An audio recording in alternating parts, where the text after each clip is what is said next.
Huh.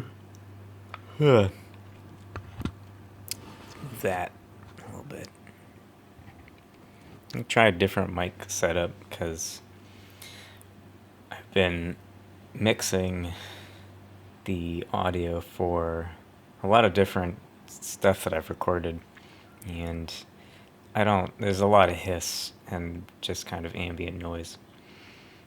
Don't have a nice studio mic though. Been recording music for 10 years and I still don't have a studio mic. That's pure skill or something. And it's a pretty noisy room. But it's good noises. No. Maybe you'll hear the birds. I may have gotten distracted. I intended to record that third installation of the Baja-Mulege kind of series using the hardest class and car that I had found for myself so far. But for now, I recently finished building a big extension to that race.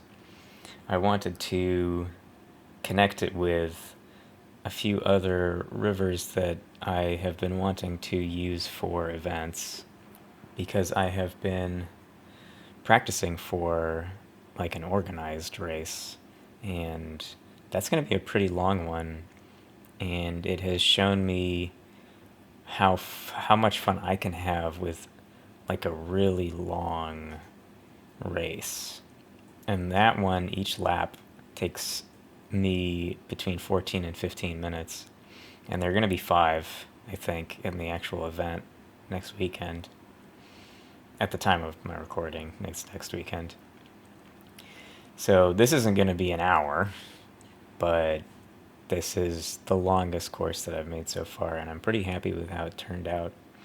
Used a lot of the new rally props, lots of camping props, people hanging out for the day, setting up pop-ups and tents.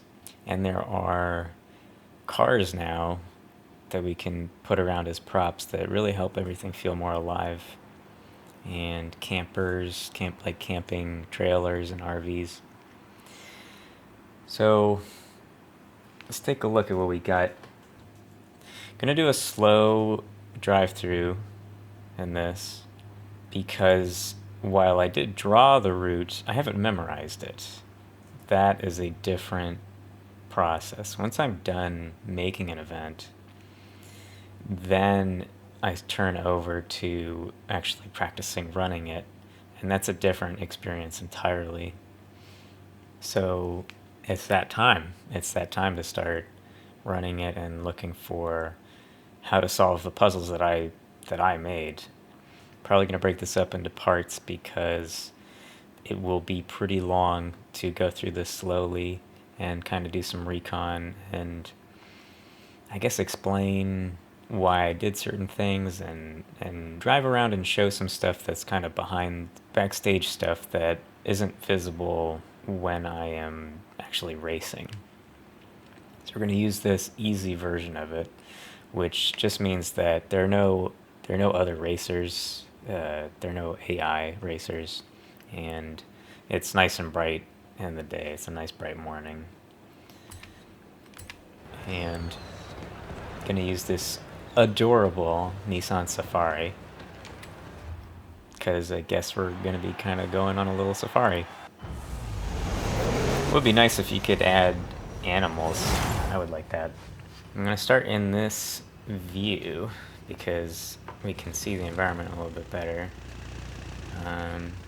It's the same starting area and kind of the same first section. Most things are the same, carried over from the Baja-Mulege race. What I have changed includes adding a few things. I've changed the route of the starting section because I still feel that the AI was getting a bit unpredictable, sometimes bogged down, hitting stuff in the starting area as it is originally. And this gives them more room to get space between each other. Because the AI don't follow written instructions, they just treat every race the same. As soon as it says go, they hit the gas.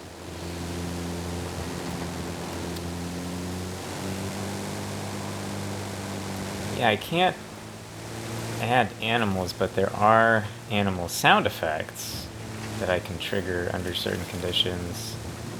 And I've been thinking about using those for a jungle race that I've been working on. And I might see what we can do with that.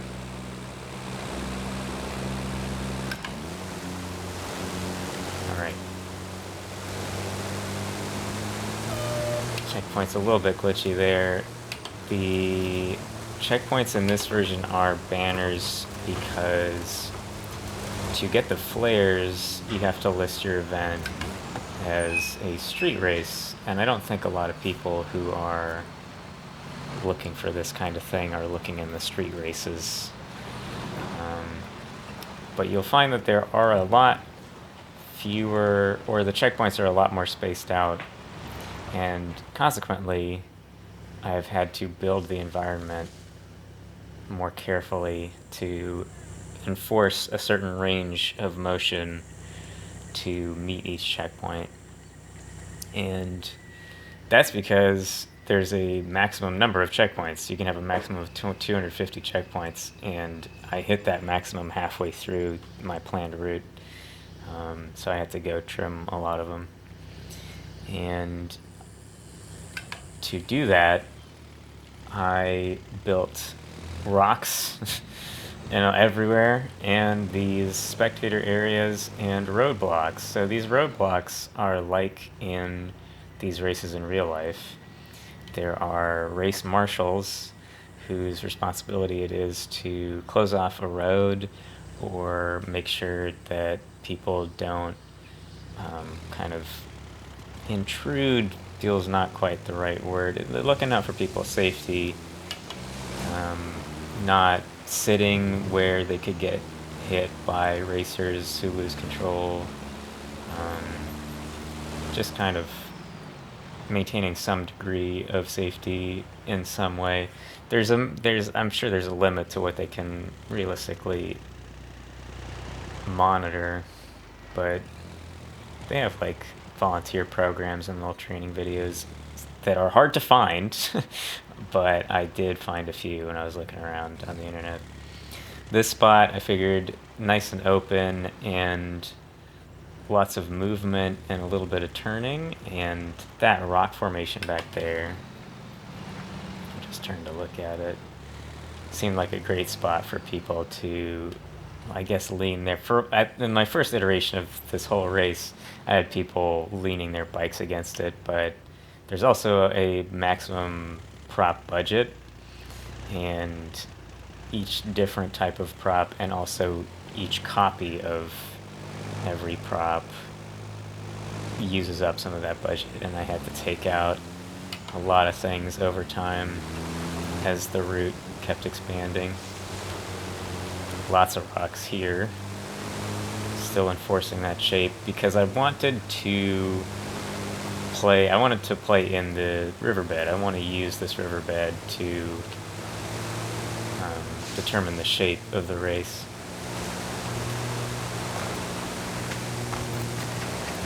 There are some areas where cuts that were in the original race, like these two turns, have gone away, and I feel okay about that. There's still a lot of room to slide still, to get through those turns. Here, I opened up a cut, but I'm still finding it hard because of that bump in the water. I still find it hard if I'm going fast enough to brake well enough to catch that cut. This rock formation I'm pretty happy with. I built this all because I really like the Argentina stages in Dirt Rally 2. Those happen all in the mountains, and it's really narrow. There are cliffs and rocks on both sides. and I wanted to see what I could put together. I'm not a geologist. I don't know how rocks pile up on top of each other. I don't know all the processes. So it's a challenge for me to try to create rock formations that remind me of things I've seen, because that's the best I can do for now to make them compelling. I let this turn become more ambiguous, but I did add rocks in front of every cactus on the inside. So it is possible to cut if you slide the car just right, or if you have a small enough car to point it through, but it still takes some commitment and some planning.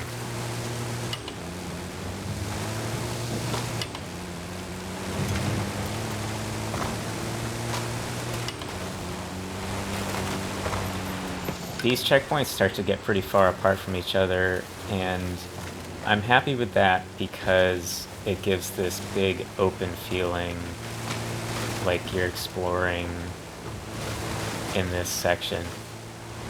And in some of these races in real life, that's a big part of it, is just finding your way to the next waypoint, which is marked by GPS or by a book, like a physical map that the racers get at the start of the race or just a few days before. This little incline here I wanted to use because it makes me think about how I'm controlling how the car is moving around, how its weight balance is moving around. And there are a lot of these cool shapes in this whole volcanic field. It was a challenge to find shapes that would work, because I needed to find spots like this where there still was kind of enough visibility to intuit some turning and some navigation, but not so open that there wasn't really much point to having the turns. So I tried to catch a lot of these, or what I could of those little bumps, little changes in the ground elevation. Here's a little bit of a tricky spot. It's tempting to try to take it straight on, but it is easy to flip if you do that when you're trying to reach this right turn. So when I'm approaching that, sometimes I will tap the brakes and then try to rotate the car a little bit so that it actually slides over that bump. This one, I am still, after all this time, trying to work out how to take it in an efficient way. It can be fun to jump over it, but if I carry too much rotation during that jump and slide, I can end up facing away from the next turn, and then I have to kind of control that and compensate. So that's been a fun challenge that is still making me try to figure out new ways of doing it.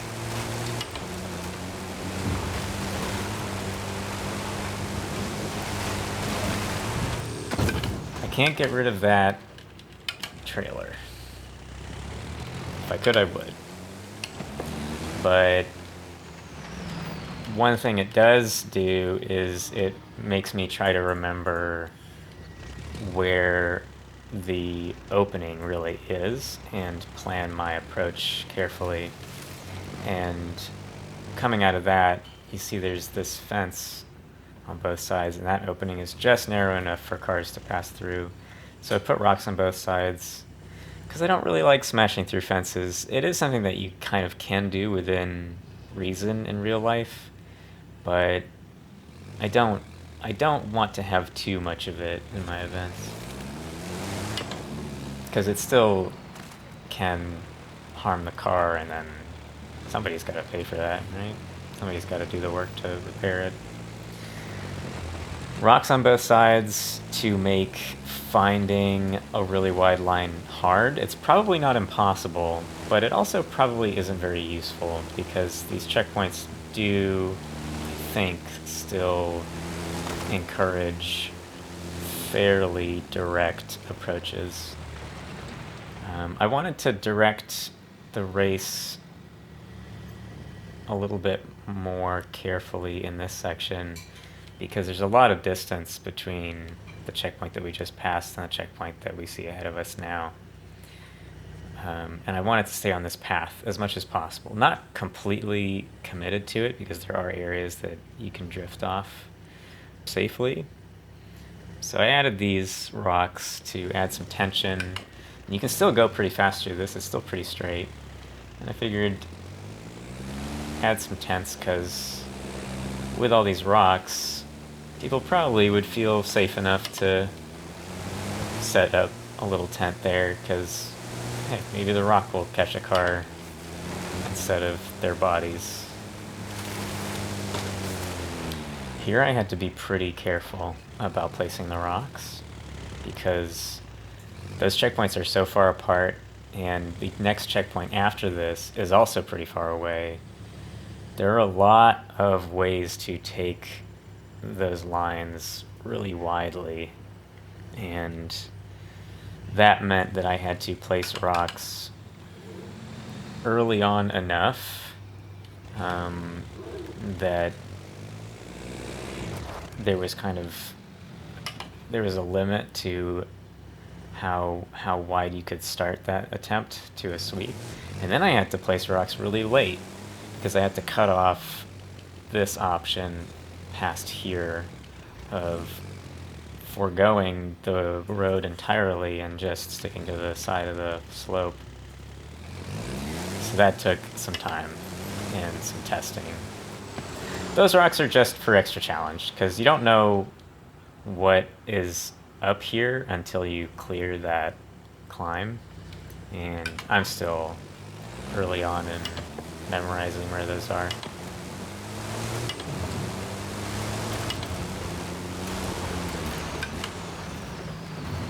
In an earlier video, I think I talked about how cutting to the left here on this hill through the plants could get pretty sketchy because it would throw the car around and sometimes put you in the air.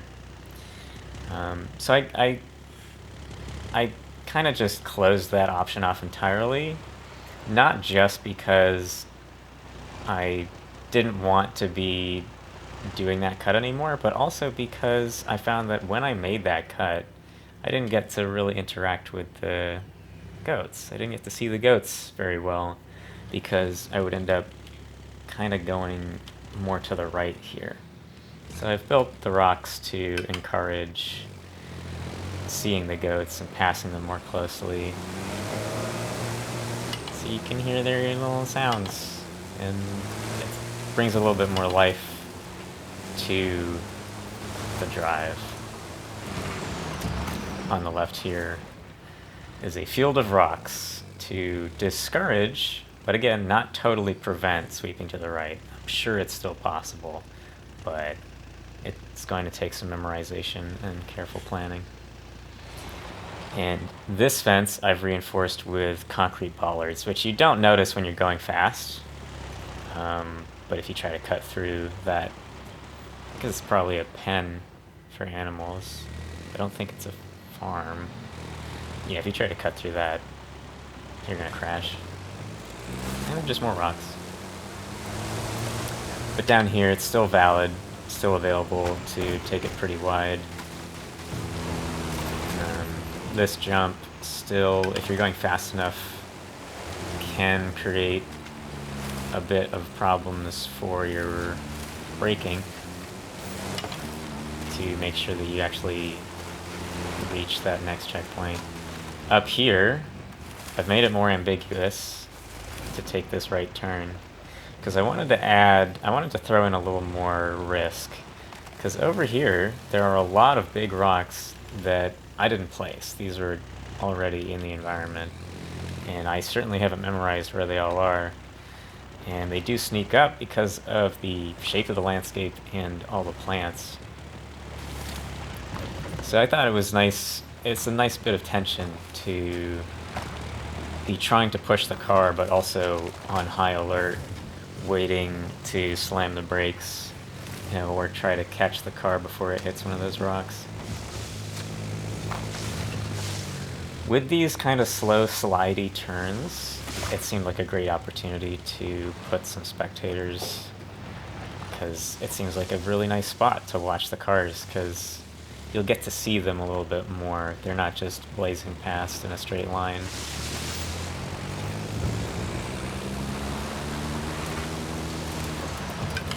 You don't really get to see it, but there are tents on the right here. Because I like being on top of rocks in real life, and I know that other people do too. So I'm sure plenty of people would like to set up their pop-ups and tents on those rocks to watch the racers.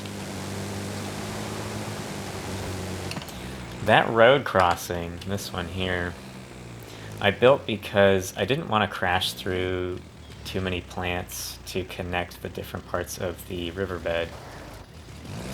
So that's just to control your trajectory and then put you back on this little narrow bit to connect the two sections of riverbed together.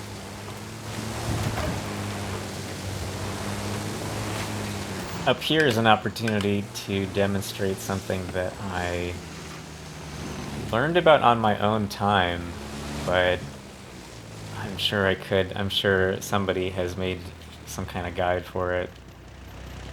Let's see if we find it. There it is. There's a prop that creates an invisible wall all the way up to the sky. So I embedded those in the ground here because late in my testing, after I put almost everything else down and my prop budget was really squeezed, that's when I noticed that this cut would be possible. And I probably wouldn't have been able to afford putting a lot of tents and rocks up there to create a substantial barrier.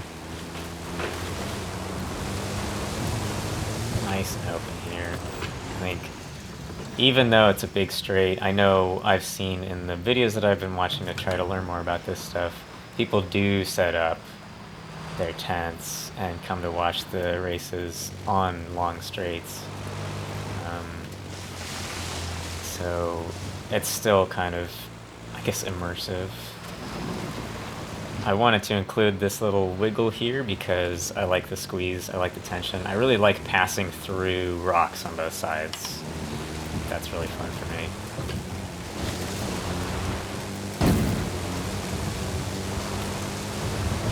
I've placed some rocks up here on the inside in front of those trees because I wanted to discourage smashing into them to get a better line.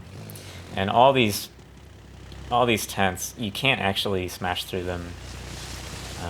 So that's functionally the barrier that I've created. I know it's not very good for the spectators, but I have also noticed in the videos that I've been watching to learn about this stuff that plenty of spectators put themselves in dangerous spots, and you can't really have race marshals monitoring every square inch of a race that is so long. Rocks on the outside there to force this tighter turn, which creates a bit of a puzzle here to solve that can sometimes result in a little hop here. And I'm still trying to sort out what is a good angle for me in this section, because now that there's no checkpoint there, you can go pretty far down the beach, but if you go too far you end up in the water, and that reduces your grip because it's water. It's wet and it is cooling your tires down. This little park I built for the people who live in those buildings that I put down, if you drive slowly and close to the buildings, you will notice that they are uncannily just submerged in the ground, and there is not actually any paved path or road for people to get in and out. But when you're going fast enough and actually doing the race, I don't think it's that noticeable. In any case, that's just what playing with blocks is sometimes like. Sometimes, whatever you want to compare this to, collage art, you don't always have exactly the piece for exactly the kind of thing that you have in mind. So you gotta use your imagination and massage it a little bit. I've enforced taking a line that doesn't smash through all these chairs and umbrellas, using those concrete bollards and fences. So you can't, you're gonna crash the cart if you try to go through them. I like having this section open. I'm really not sure how to take this turn in a fast way yet, because once you get here, there's also the added issue of that slope, and the sand is still soft. So tires are spinning, they're sliding. It's a good challenge. We've just gone over that dune. I've removed the spectators because it seemed, upon closer reflection, that it was a bit dangerous coming out of that left turn to have people sitting on that dune. More open ambiguity, but there are several chances to make this slight turn to the right, and you have to make a slight turn to the right at some point because you have to catch this checkpoint, and there are rocks on both sides, and if you make that choice too late, you're gonna hit that rock and your car just might flip. But there's still probably some opportunity to go pretty wide, and I think it's just as fun to really squeeze a risky move like that, totally cross the river, and yet somehow find a way to get to the next checkpoint that's faster than a mostly straight line. Yeah, I think if somebody can figure out how to do that, good for them. Some more spectators and a little bit of a controlled road crossing here. There's a rock behind those bushes, so you can't just blast through them, which creates another weight transfer issue here. I've opened up this gap to allow for this kind of line that I think is better than staying on the water because it's dry, and that slope supports the weight of the car better than staying flat. I've kept the ending section of the original race just in case I want to use it, and I think it keeps it lively down here because a race passing through the town. Sometimes rallies have multiple stages, and they do sometimes repeat sections. So it is entirely reasonable to have several ending sections built, I think, as far as I understand. You can't cut around, you can't avoid this riverbed as far as I know right now. I made a good effort to build a big festival area. Maybe it's a big day for the town. Maybe having a race weekend is an occasion for people to do other things, share their crafts, and have their little businesses, do little tents, I like this area. This kind of environment really only makes an appearance here, and I made sure to get a little bit of good time in it. This hill is sensitive. I've, again, used those invisible walls so you can't just hit the gnarly jump. So that means that I'm still working on taking this turn quickly while still braking well enough to not just fly over it. Here we get to the most open section with the most ambiguity. You can really, there are a lot of different ways of handling this. Sometimes I go to the right here because it's all dry. If I'm in a car that is really negatively affected by trying to cross water, I have been experimenting with taking a much wider line, but as a result, staying out of the water a little bit more. And sometimes that looks like this. Lots of open space for people to watch the cars zoom in. So I thought it was nice to put people around camping, having a day. And it was also, I think, an organic way to create barriers that make it not a good idea to try to cut over the hills.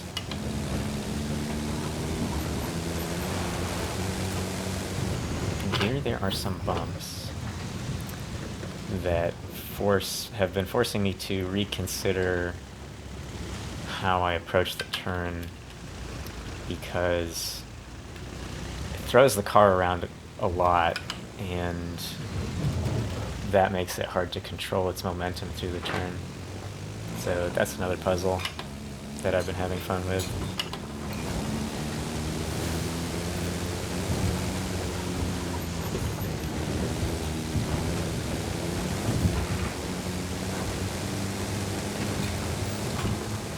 Really like passing by these cliffs. I love me some cliffs.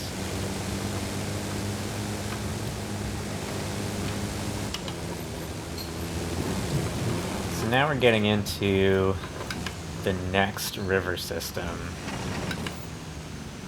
I'm going to pause recording here and probably start up again. But this next part is really challenging.